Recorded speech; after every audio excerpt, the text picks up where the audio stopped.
India में यूँ तो कई ऐसी जगहें हैं जो न केवल रहस्यमयी हैं बल्कि दुनिया के लिए आश्चर्य बनी हुई हैं।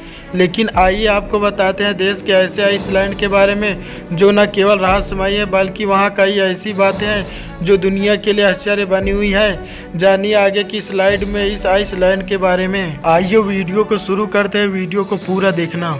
दरअसल हम बात कर रहे हैं भारत के अंडमान निकोबार द्वीप समूह के बारे में। इस द्वीप पर हर सालों लाखों टूरिस्ट छुट्टियां मनाने आते हैं, लेकिन इस द्वीप के बारे में ऐसे फैक्ट हैं जिनके बारे में आप शायद नहीं जानते होंगे।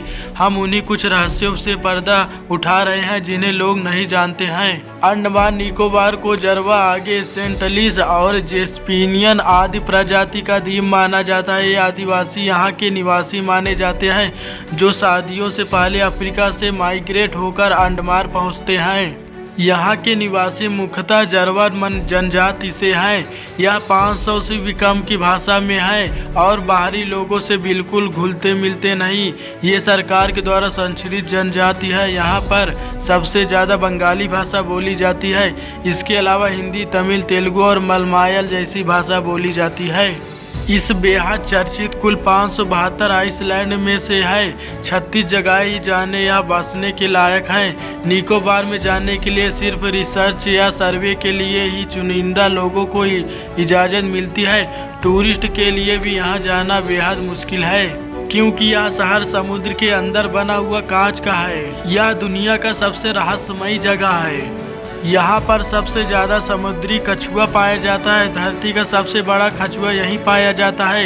यह साइज में बहुत बड़े होते हैं। धरती का सबसे छोटा कछुआ ओलिया राइडली भी अंडमान पहुंचकर आसारा बनाता है।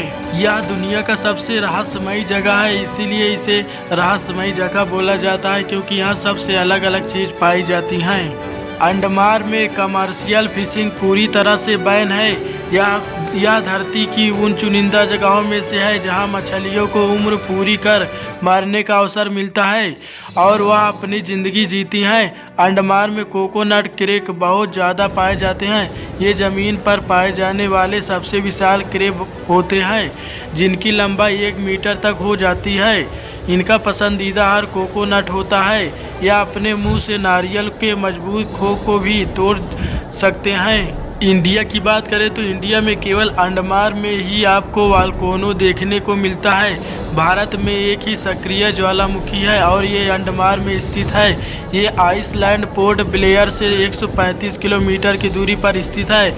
यहाँ जाकर आप इस ज्वालामुखी को देख सकते हैं। पहला यूरोपीय जिसने अंडमान में अपनी कॉलोनी बनाई वह डेनिस थे। वह साल 1755 में अंडमान पहुंचा था। अंग्रेज पहली बार साल 1789 में अंडमान पहुंचे थे, वह भी चैथम आइसलैंड पर। इसके बाद अंग्रेज़ों ने भी यहाँ अपनी कॉलोनी और नेवला मिलिट्री बेस बनाया। डेनिश कॉलोनियल रूल यहाँ साल 1868 में ख़त्म हुआ था। ऐसा इसलिए हुआ क्योंकि ब्रिटिश ने इसे खरीद लिया था। इसके बाद आइसलैंड का पूरा अधिकार अंग्रेज़ों के हाथ में चला गया।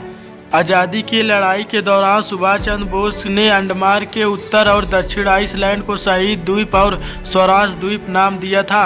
द्वितीय विश्व युद्ध के दौरान अंडमान और निकोबार एकमात्र भारत का ऐसा भूमि क्षेत्र था जिस पर जापान ने कब्जा जमाया था। जापान ने भारत के उत्तर पूर्व के कुछ हिस्सों को भी कब्जे में लिया था, लेकिन सिर्फ 6 महीने के लिए। इस आइलैंड पर 3 साल तक जापान का कब्जा रहा था। अंडमान के 2 आइसलैंड के नाम ईस्ट इंडिया कंपनी के 2 ऑफिसर्स के नाम पर रखा गया है। ये आइसलैंड हेवलॉक और नील आइलैंड पर है। दुनिया का केवल एक ही ऐसा यही देश है जो समुद्र के अंदर बना हुआ है। यहाँ पर आज तक कोई राज नहीं कर सकता। यहाँ की कोई सरकार होती ही नहीं। यहाँ की जनसंख्या की बात करें तो यहाँ पर केवल 1000 आदमी से ज़्यादा लोग नहीं रहते हैं और यहाँ पर कभी सूर्य दिखाई नहीं देता है। माना जाता है कि यहाँ पर कभी कभी मछली का भी झटका बहुत लगता है, जिसके कारण यहाँ पर रहने वाले लोग डर जाते हैं। वीडियो पसंद आए तो एक लाइक कर देना और चैनल को सब्सक्राइब कर लेना। अगले वीडियो में मिलते हैं।